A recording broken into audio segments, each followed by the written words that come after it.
বর্ষাকালে গাড়ি বের করতে ভালো লাগে, মা ধুতে হবে 14 বার, গিয়ে ধোবে তাকে অত ধুলে চিনে দিয়ে যেতে না, ধুলে চিনে দিয়ে যেতে যেতে আমরা মা অর্ধেক প্যান্ট কাদা হয়ে যাবে যেতে, যা রাস্তা করেছি। হ্যাঁ হ্যাঁ, ওই জন্যই আমি ধুলে চিনে কোনোদিন আর জানি, যদি 8টাও যেতে হয় আমাকে, আমি হালদার বাজারে ঘুরে তবু যাই, ঠিক আছে। কিন্তু এই ধুলে চিনে দিয়ে এই আমাদের ওই রাস্তা দিয়ে বুঝি বাপ রে বাপ, হ্যাঁ খুব একদম একদম এতে হয়ে গেলে তখন বাধ্য আমাকে যেতে হয়।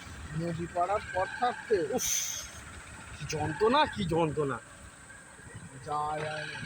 এরকম যন্ত্রণা থাকে কাজ। আরে এইটাও বাড়ায় মুখ পাত্তা।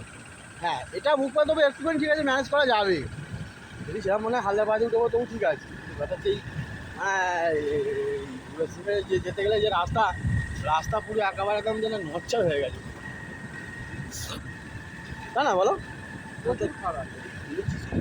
খুলেছি তাকে তো ঠিক করে দিতে হবে, খুলেই রেখে আর কি বড় বড় গাড় জায়গা দেখেছে মাঝখান দিয়ে, বাইকের সকাল ফাঁকা সব নষ্ট হয়ে যাবে।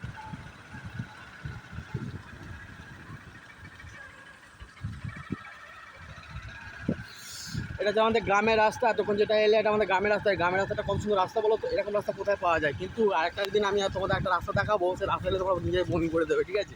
কি বিচ্ছিরি রাস্তা, সরকার রাস্তা করেছে মানতে হবে। উফ, এবার দেখা যাক এই নতুন সরকার কি করে, রাস্তা কর, হ্যাঁ কিছুই করবে না। রাস্তা রাস্তা কোথায় করবে? কেন যেটা ছিল সেটাই গিয়েই তোমার এ করবে, ঠিক করবে। ঠিক তো সেটা হয়ে আছে, তা তো সরকারের পরিবর্তনের কোনো নয়, ওটা তো গ্রাম সড়ক যোজনা যেগুলো আছে সেগুলো তো হবে। হ্যাঁ সে তো হবে, রাস্তা কত বাকি নেই না ওটা বাকি বলতে বাকি হচ্ছে আমাদের এই রাস্তাটা মেন।